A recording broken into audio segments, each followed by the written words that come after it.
because you have opinions about politics that they disagree with, which is a very dangerous and bizarre turn of events. Well, it's your fault, actually. You know, I told you, I think, a week or so ago when we talked about this. That, okay, so let me give you some background here. So I want to know how it's my fault. I will. I'll tell you. A lot of things are your fault, as it turns out. Oh, no. Yeah. So the College of Psychologists has basically levied what are equivalent to about 13 lawsuits against me simultaneously. Now, the reason I call them lawsuits is because they're actions undertaken on behalf of a complainant.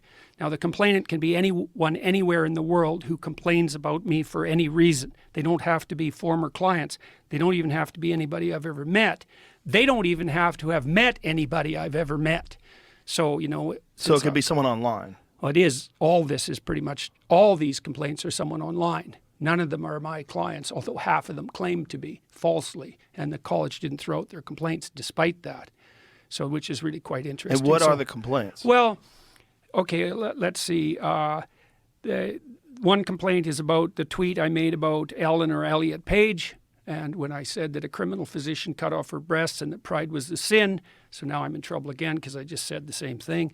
One was about Sports Illustrated cover where they featured that overweight model, and I tweeted out "not beautiful," and I guess that was something like fat shaming. I don't remember exactly what the charge was.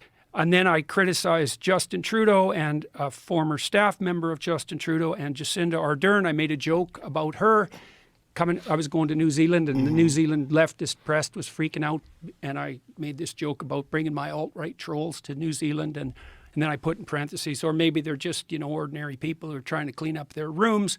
So apparently that was casting the profession into disgrace. And then they submitted, one complainant from the U.S.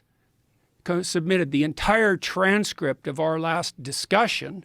So, you know, I don't know how to defend myself against that, because apparently everything I say, and apparently everything you say too, is bringing the profession of psychology into disgrace. And I think they're most upset in that case about my comments about the inadequacy of climate models. And so, you know, what that has to do with my clinical practice is questionable, to say the least. And so, anyways, does that cover it? Yeah, it seems like this climate thing is a very rigid ideology that one must subscribe to wholesale. Yeah. You can't have any nuanced opinions on it, and you can't have any. Well, it's no, a religion. No variation. It's a religion. Yeah. It's a partial pseudo religion, and I mean that technically. I'm going to write about this to some degree, and I'm writing a new book which will come out in November called "We Who Wrestle with God," and I'll cover that in this. But Alex Epstein, who wrote Fossil Fuel Future recently, comments about this a bit. So the basic structure of the quasi-religious belief, and so this is the set of initial presumptions. That's a way of thinking about it. You know, we were talking about how ideas are structured earlier. The Marxists believe that everything's about power. There's a narrative at the base of any belief system, and the climate pseudo-religion is based on characterization of nature as something like a hapless, what would you call, hapless, defenseless, fragile virgin. The industrial activity of mankind is characterized as something like a rapacious, power-mad,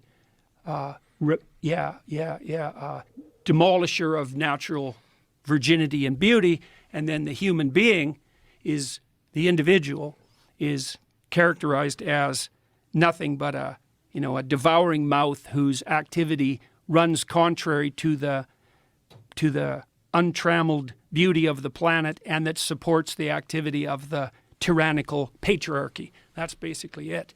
And so the reason that narrative has force is because it draws on underlying religious archetypes. And so to characterize the world properly, you do need to characterize the positive aspect of nature, because you have to live in something approximating a reciprocal harmony with nature. Because if you just eat everything and devour everything in your local landscape, well, then you die. So that's a bad idea. So you have to have some sense of the value of nature.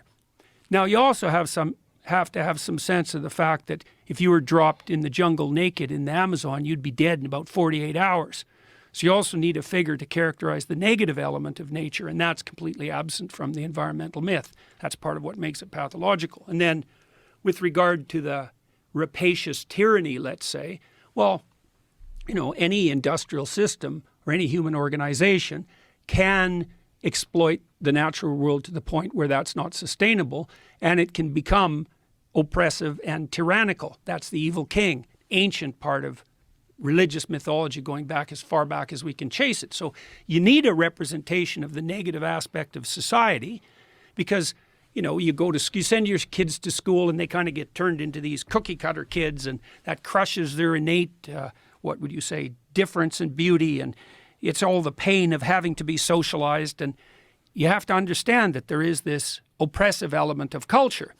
And so, but then, you should also wake up and notice that you've got the wise king too, and that means you plug in your damn toaster in the morning and the electricity works, and you go out on the street and everyone isn't rioting, and there's workmen who are knee deep in the sludge trying to keep everything going, and you're not starving to death like everybody on the planet was in 1860. And so a little gratitude for the positive end of the patriarchy is in order too, and that's completely absent in the environmental view.